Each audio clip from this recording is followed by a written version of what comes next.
Hello my dear students. तो आज हमने एक नया टॉपिक लिया that is the very important topic in cost accounting, that is relating to control costing technique.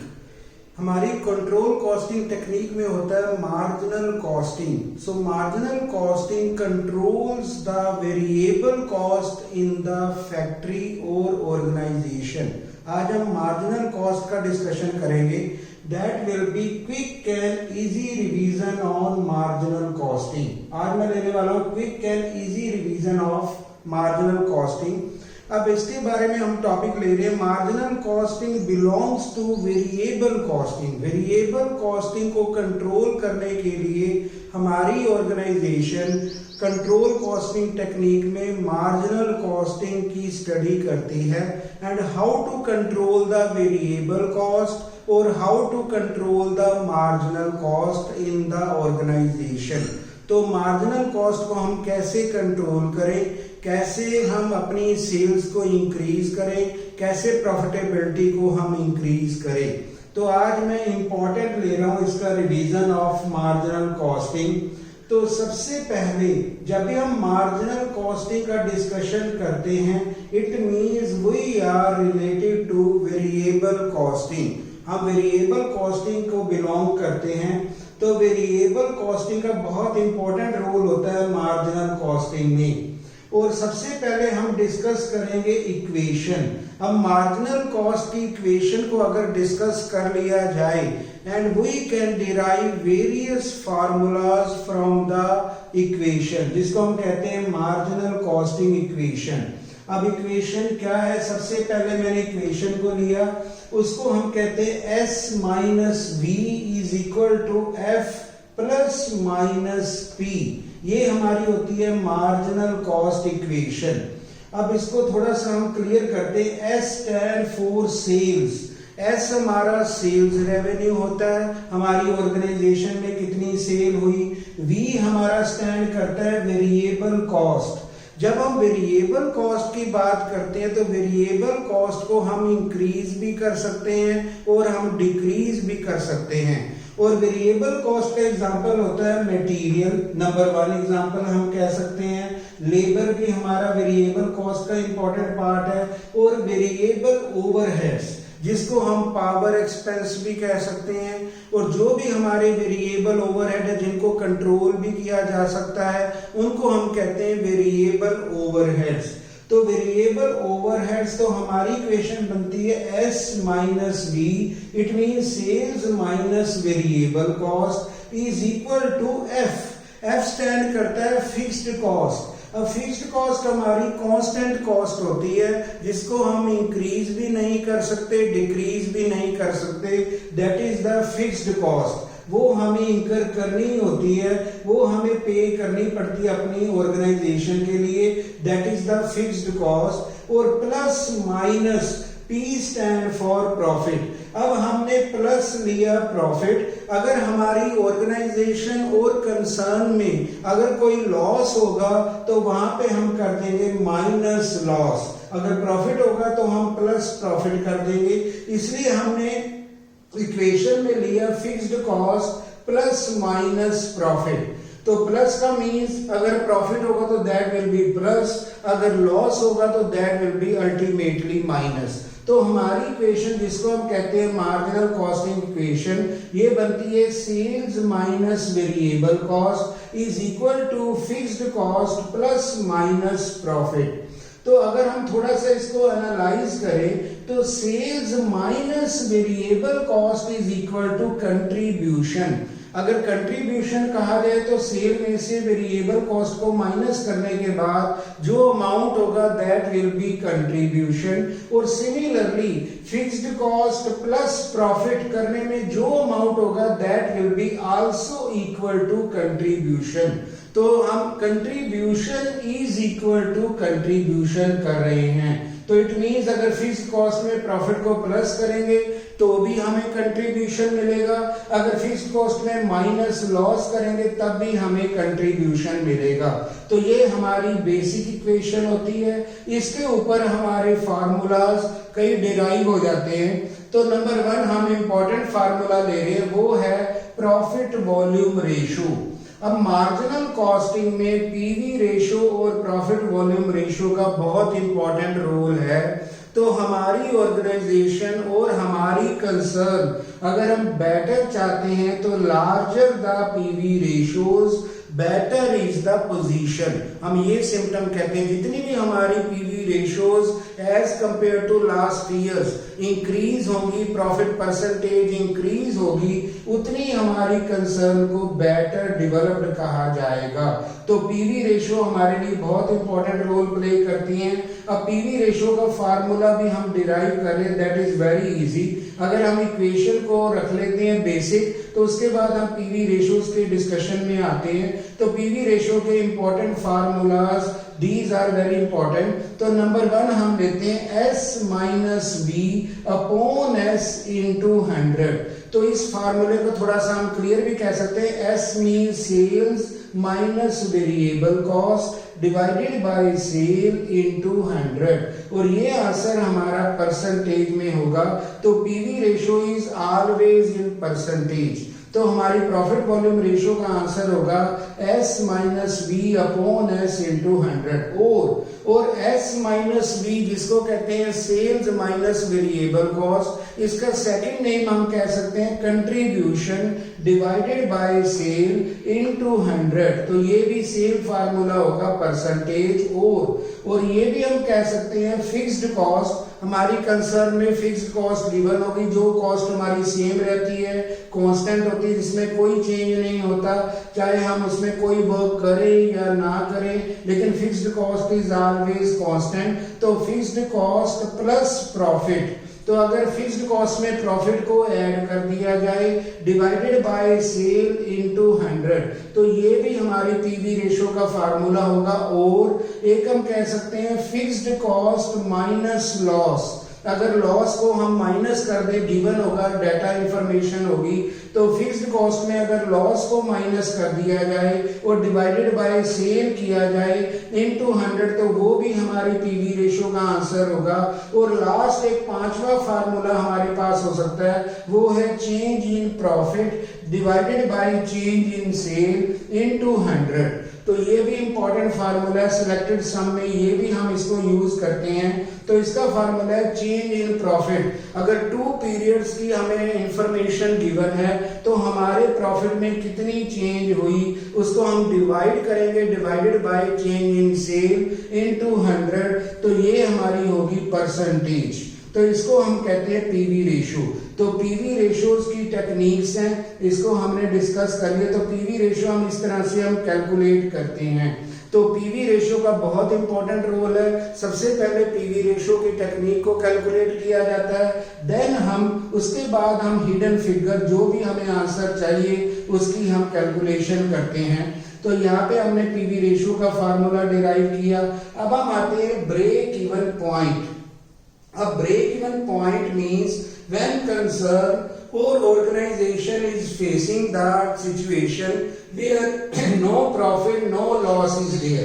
वहां पे प्रॉफिट भी नहीं है और लॉस भी नहीं है। It means we are at break even. It means our organization is only meeting the expenditures. उन्होंने वेरिएबल एक्सपेंसेस को मीट किया और फिक्स्ड एक्सपेंडिचर को मीट किया, वहां पे कोई भी प्रॉफिट नहीं है, जिसको हम कहते हैं ब्रेक इवन पॉइंट। अगर मुझे इसको यूनिट्स में कैलकुलेट करना हो, भी हम कितनी प्रोडक्शन करें, कितने यूनिट्स प्रिपेयर किए जाएं कि हम ब्रेक इवन पॉइंट में हों, तो इसका बड़ा सिंपल फार्मूला हमें मिलता है fixed cost divided by contribution per unit. तो हम क्या करेंगे, फिक्स्ड कॉस्ट को ऊपर रखते हैं, वो गिवन होगी, और divided by contribution per unit. अब कंट्रीब्यूशन का मतलब होगा सेल प्राइस पर यूनिट और selling price per unit minus variable cost per unit. और जब हम वेरिएबल कॉस्ट की कैलकुलेशन करते हैं, वहां पे हमारे पास मटेरियल कॉस्ट पर यूनिट होगी, लेबर कॉस्ट को लेंगे, और वेरिएबल कॉस्ट जो भी हमें इंफॉर्मेशन में होगी वो पर यूनिट लेनी पड़ेगी।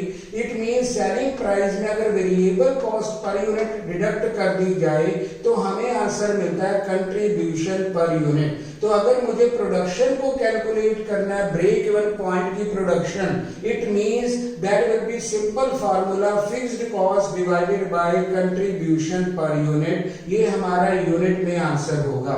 अगर मुझे ब्रेक इवन सेल कैलकुलेट करनी, सेल मींस हम ब्रेक इवन वॉल्यूम को कैलकुलेट करना चाहते हैं, इन रुपीस हम कैलकुलेट करना चाहते हैं, तो बड़ा सिंपल फार्मूला यहां से डिराइव हो जाएगा, वो होगा fixed cost divided by PV ratio. अगर पीवी रेशो को डिनोमिनेटर बना लिया जाए, डिवाइड कर दिया जाए विद द फिक्स्ड कॉस्ट, तो हमें आंसर रुपीस में मिलेगा और वो होगा break even sale. It means हमारी ऑर्गेनाइजेशन ने वो सेल कैलकुलेट की जहां पे हमें ना प्रॉफिट मिलता है ना हमें लॉस मिलता है, ओनली हम कॉस्ट को ही कवर कर रहे हैं। तो ब्रेक इवन सेल हम इस तरह से हम कैलकुलेट कर सकते हैं। एक मैं बड़ा इंपॉर्टेंट पॉइंट यहाँ पे क्लियर करना चाहता हूँ, क्योंकि ये हमारा रिवीजन ऑफ मार्जिनल कॉस्टिंग को बिलोंग करता है। तो जितनी मुझे एग्जामिनेशन या सम में अगर वीसी रेशियो गिवन है, तो वीसी रेशियो को कैलकुलेट करने का बड़ा सिंपल वे है 100 माइनस पीवी रेशियो। अगर पीवी रेशियो गिवन होगी तो वीसी रेशियो हम इजीली कैलकुलेट कर सकते हैं। VC means variable cost ratio, तो इसको कैलकुलेट करना होगा तो 100 में से पीवी रेशियो को डिडक्ट कर दिया जाए, जो रिमेनिंग आंसर होगा वो होगा variable cost ratio. It means अगर मुझे पीवी रेशियो कैलकुलेट करनी होगी इन द सिंपल वे, तो बड़े सिंपल वे में होगा, तो 100 में से अगर वेरिएबल कॉस्ट रेशियो माइनस कर दी जाए, डिडक्ट कर दी जाए, तो हमारा आंसर हो जाता है पीवी रेशियो। तो कई सम में हमें प्रॉब्लम मिल सकती है कि हमें बीसी गिवन होती है तो हमें लॉन्ग रूट में नहीं जाना, ये नहीं कि मुझे पहले वेरिएबल कॉस्ट को पूरा कैलकुलेट करना पड़ेगा, फिर सेल में से डिडक्ट करना पड़ेगा, देन पीवी रेशियो कैलकुलेट करने का बड़ा सिंपल वे है। हम टोटल ऑफ बीसी रेशियो देख लेते हैं, हमारे सामने कितनी वेरिएबल कॉस्ट रेशियो है, और 100 में से अगर बीसी रेशियो को डिडक्ट कर दिया जाए, we can easily have PV ratio. तो हमारा आंसर वो बन जाता है पीवी रेशियो, जिसको कहते हैं प्रॉफिट वॉल्यूम रेशियो। तो ये भी बड़ी इंपॉर्टेंट टेक्निक है। अब मैं एक और पॉइंट में आ रहा हूं जो मार्जिनल कॉस्टिंग के लिए इंपॉर्टेंट है। अगर हमें फिक्स्ड कॉस्ट गिवन नहीं है लेकिन हमें ब्रेक इवन सेल को कैलकुलेट करना है, it is most important point in the marginal costing. कई इंपॉर्टेंट सम में आता है कि हमें ब्रेक इवन सेल को कैलकुलेट करना है, but we are not given any fixed cost. तो ये हमारा इंपॉर्टेंट सम होता है जब हमें 2 इंटरवल्स की सेल गिवन होती है और 2 इंटरवल्स का प्रॉफिट गिवन होता है, लेकिन no other information is given. ऐसा भी हमारे पास सम होता है 2 पीरियड की सेल होती है और हमारे पास 2 पीरियड के प्रॉफिट होते हैं, लेकिन हमारे पास कोई फिक्स्ड कॉस्ट गिवन नहीं है और हमें कहा जाता है कि हमें ब्रेक इवन सेल को कैलकुलेट करना है। तो जैसा कि हमें पता है for break even sale we need fixed cost first. Break even के लिए हमारे पास फिक्स्ड कॉस्ट होनी चाहिए। अगर हमें फिक्स्ड कॉस्ट कैलकुलेट करनी है तो इसका बड़ा सिंपल वे होगा, हम सेल का इंफॉर्मेशन लेंगे, कोई भी पीरियड की सेल लेंगे, उसकी multiplied by PV ratio. PV ratio हम पहले कैलकुलेट कर लेंगे और पीवी रेशियो का जहां पे 2 पीरियड की सेल होगी, 2 पीरियड के प्रॉफिट होंगे, वहां पे हमारा पीवी रेशियो का फार्मूला ये लगेगा, जिसको हम कहते हैं change in profit divided by change in sale into 100। तो हमने इस मेथड से पीवी रेशियो को कैलकुलेट कर लिया। अब जैसे हमने पीवी रेशियो कैलकुलेट की, उसको हमने मल्टीप्लाई करना है by the sale figure. That sale figure will be given. ये हमें सेल फिगर सम में गिवन होगी, सेल से हमने मल्टीप्लाई कर दिया तो हमें आंसर मिल जाएगा कंट्रीब्यूशन। अगर पीवी रेशियो को सेल से मल्टीप्लाई कर दिया जाए, वी आर एट कंट्रीब्यूशन। अगर हम कंट्रीब्यूशन में आ जाते हैं, अब कंट्रीब्यूशन में प्रॉफिट को अगर हम डिडक्ट कर देंगे उस पीरियड का जो हमें इंफॉर्मेशन होगी, तो we can have fixed cost. तो मैंने इंपॉर्टेंट पॉइंट लिया। कई बार हमें प्रॉब्लम आती है कि हमें ब्रेक इवन कैलकुलेट करना होता है, लेकिन हमारे पास एफसी गिवन नहीं होती, फिक्स्ड कॉस्ट नहीं होती है। पहला काम है कि हमें पीवी रेशियो को तैयार कर लेना चाहिए। पीवी रेशियो तैयार होने के बाद सेल से हमने मल्टीप्लाई कर दिया डायरेक्ट, हम आ जाते हैं कंट्रीब्यूशन में, और कंट्रीब्यूशन में अगर प्रॉफिट को माइनस कर दिया जाए हमें आंसर मिल जाता है फिक्स्ड कॉस्ट। अब हम इजीली ब्रेक इवन सेल को कैलकुलेट कर सकते हैं। तो ब्रेक इवन सेल का फार्मूला होगा fixed cost divided by PV ratio, और ये आंसर हमें रुपीस में मिलेगा। It means in this way we can have break even sale. अब हमारे पास नया पॉइंट आ रहा है जिसको हम कहते हैं मार्जिनल कॉस्टिंग का बेसिक पॉइंट है, that is margin of safety. अब मार्जिन ऑफ सेफ्टी का सिंपल मीनिंग होगा how company is safe by making profits. Company कितनी सेफ है और कितने वो प्रॉफिट बना रही है ड्यूरिंग द ईयर। तो मार्जिन ऑफ सेफ्टी में हम देते हैं कंपनी का safety margin, it means earning capability और प्रॉफिटेबिलिटी ऑफ द कंसर्न। हम ये चेक करते हैं जिसको कहते हैं मार्जिन ऑफ सेफ्टी। अब मार्जिन ऑफ सेफ्टी का एक बड़ा सिंपल फार्मूला है, इसके टू इंपॉर्टेंट हमारे टेक्निक्स हैं। नंबर 1 टेक्निक होती है sale minus break even sale. अगर नॉर्मल सेल में हम ब्रेक इवन सेल को डिडक्ट करते हैं, ब्रेक इवन में जहां पे हमें नो प्रॉफिट नो लॉस है, नॉर्मल सेल में ब्रेक इवन सेल को डिडक्ट किया जाए तो हमें आंसर मिलता है मार्जिन ऑफ सेफ्टी। और इसकी सेकंड टेक्निक होगी प्रॉफिट हमने कैलकुलेट कर लिया, profit divided by PV ratio. उसके प्रॉफिट को अगर पीवी रेशियो से डिवाइड कर दिया जाए तो फिर भी हमें आंसर मिल सकता है मार्जिन ऑफ सेफ्टी। तो यहाँ पे हम वेरीफाई कर सकते हैं मेरा जो फर्स्ट आंसर है वो कॉमन होगा।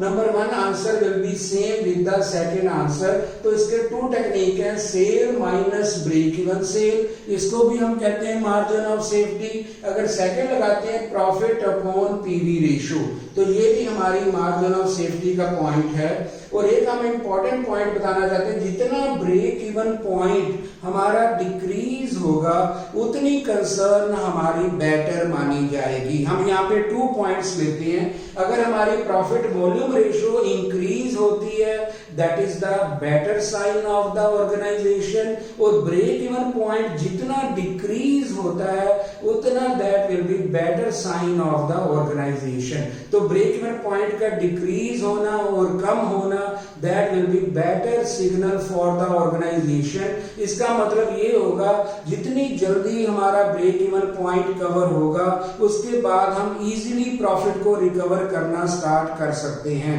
तो जितना डिक्रीज हमारा ब्रेक इवन पॉइंट होगा that will be better situation of the organisation. एक मैं और पॉइंट लेना चाहता हूं जो हमारा इंपॉर्टेंट टिप्स में आता है मार्जिनल में। तो अगर हमें यहाँ पे अपना एप्लीकेशन ऑफ मार्जिनल कॉस्टिंग में जाना हो और हमें यहाँ पे रिक्वायर्ड सेल कैलकुलेट करनी है, अब हमें कई बार ये बताया जाता है we have to calculate required sale और हमें इतना प्रॉफिट चाहिए, profit is also given and we have to calculate required sale. तो बड़ा सिंपल फार्मूला होगा sale will be fixed cost plus required profit divided by PV ratio.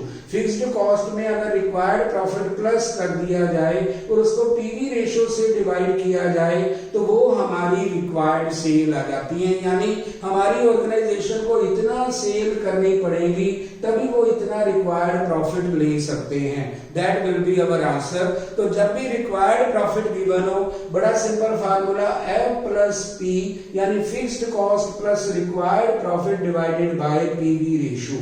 तो उसके बाद हम एप्लीकेशन ऑफ मार्जिनल कॉस्टिंग का एक पॉइंट इंपॉर्टेंट डिस्कस करते हैं जहां पे हमारे पास 2 और 3 प्रोडक्ट गिवन है। अब हमें रैंकिंग करनी है कि किस प्रोडक्शन में हमें ज्यादा स्ट्रेस करना है, किस प्रोडक्शन में हमें रिसोर्सेज को ज्यादा लगाना है। That will be known as application. तो मान लो मेरे पास 3 प्रोडक्ट्स गिवन है जिसको कहते हैं A, B, C। अब इसको हमें रैंकिंग करनी है, लेकिन हमारे पास लिमिटिंग फैक्टर भी है।